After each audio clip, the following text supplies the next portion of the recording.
Olá, bom dia, seja bem-vindo. Você confere agora as principais notícias do Brasil e do mundo, os destaques desta quinta-feira. Eu começo essa edição com a notícia que o governo reeditou uma medida provisória que amplia e facilita os empréstimos para pessoas físicas e empresas.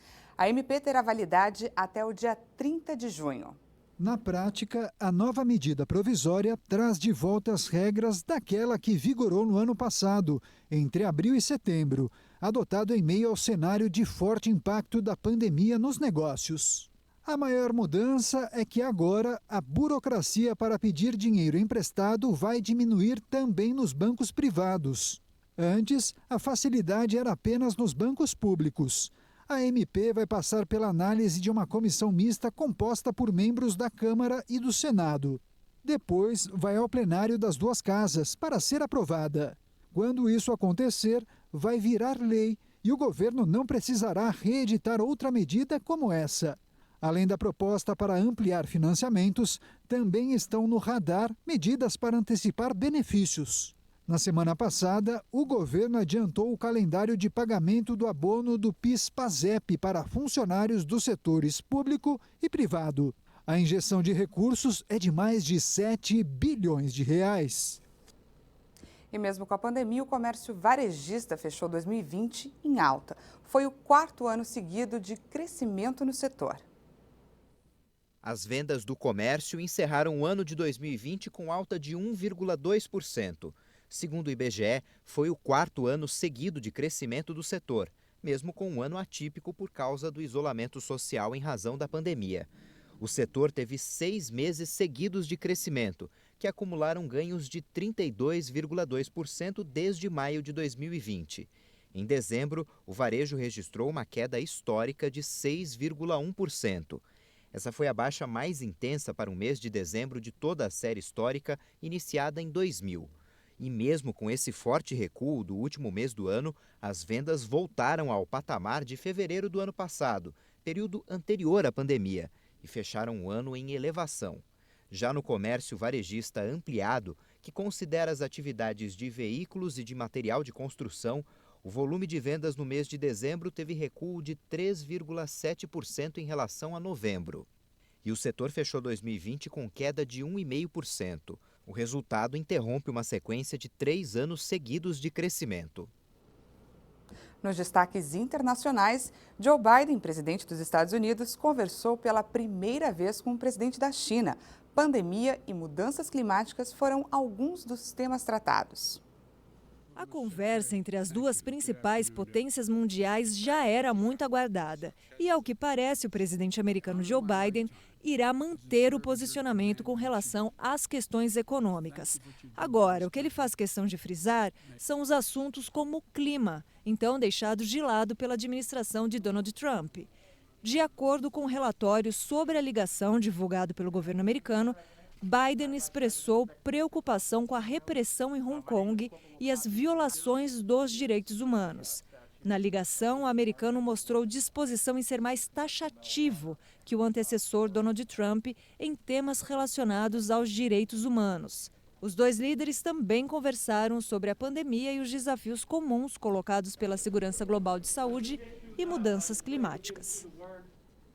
A vacina de Oxford AstraZeneca recebeu um apoio de peso. A Organização Mundial da Saúde afirmou que o imunizante é eficaz contra as variantes do coronavírus, além de poder ser aplicado em pessoas com mais de 65 anos.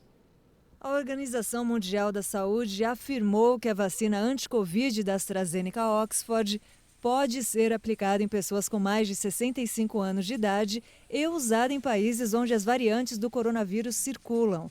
A vacina é uma das duas que foram autorizadas para uso pela Agência Nacional de Vigilância Sanitária no Brasil. Além dela, a Coronavac, da chinesa Sinovac, em parceria com o Instituto Butantan, também está sendo aplicada no Programa Brasileiro de Vacinação. Apesar dos desafios, regiões remotas têm recebido doses do imunizante, como um quilombo, na fronteira entre o Pará e o Amazonas. Mas aí a gente faz a vacina, mas pede a proteção também de Deus, que é Ele que protege a nós todos, né? Eu acho que eu me sinto bem, graças a Deus, porque além da vacina, também nós temos nosso Pai Eterno, Criador, que fizeram por nós, né?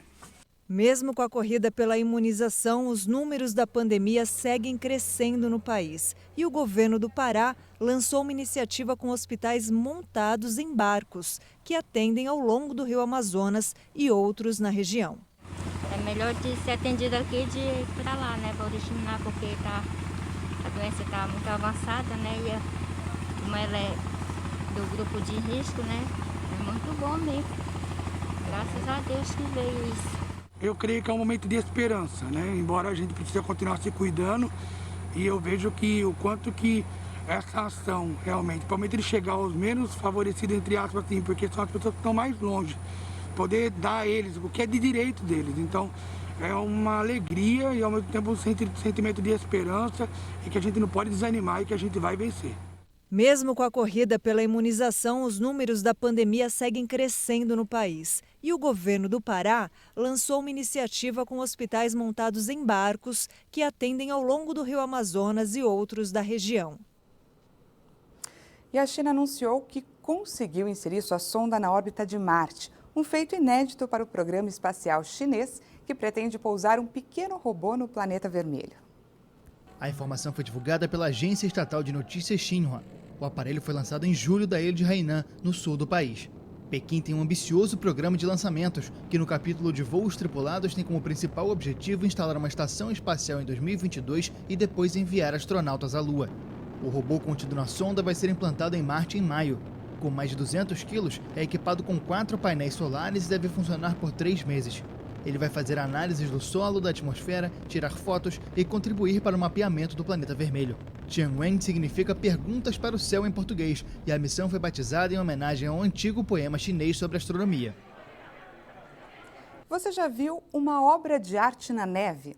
Olhando pelo nível do solo, parece uma confusão de pegadas, mas de cima é outra história. Você confere agora um trabalho incrível de 160 metros de largura, feito no gelo na Finlândia.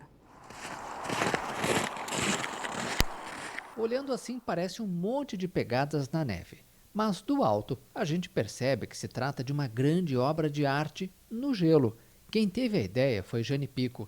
Ele criou uma imagem geométrica composta de círculos interligados em seu computador. Depois recrutou colaboradores. O grupo seguiu um mapa impresso e usou cordas para traçar círculos perfeitos. Tudo isso em meio ao frio de menos 10 graus Celsius. And each smaller part of this big image is made by 2 people. Cada pequena parte dessa imagem é feita por 2 pessoas, por isso uso cordas. Então uma pessoa fica no meio e a outra anda. São lindos círculos. It will be a beautiful circles. I think and that when we are doing this it was very hard to understand what this art. Quando estávamos fazendo, foi muito difícil entender como seria essa arte. Foi ótimo ver a foto de cima. Realmente fizemos isso? Foi bom, perfeito. It was nice. Perfect. A obra tem 160 metros de largura. Eles dizem que esse é o maior desenho feito na neve na Finlândia.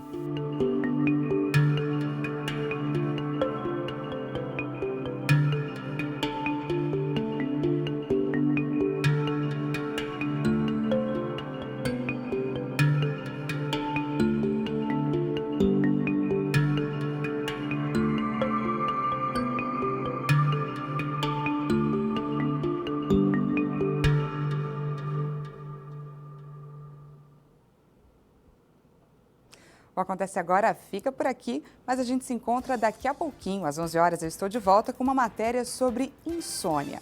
Em menos de uma hora. Te espero!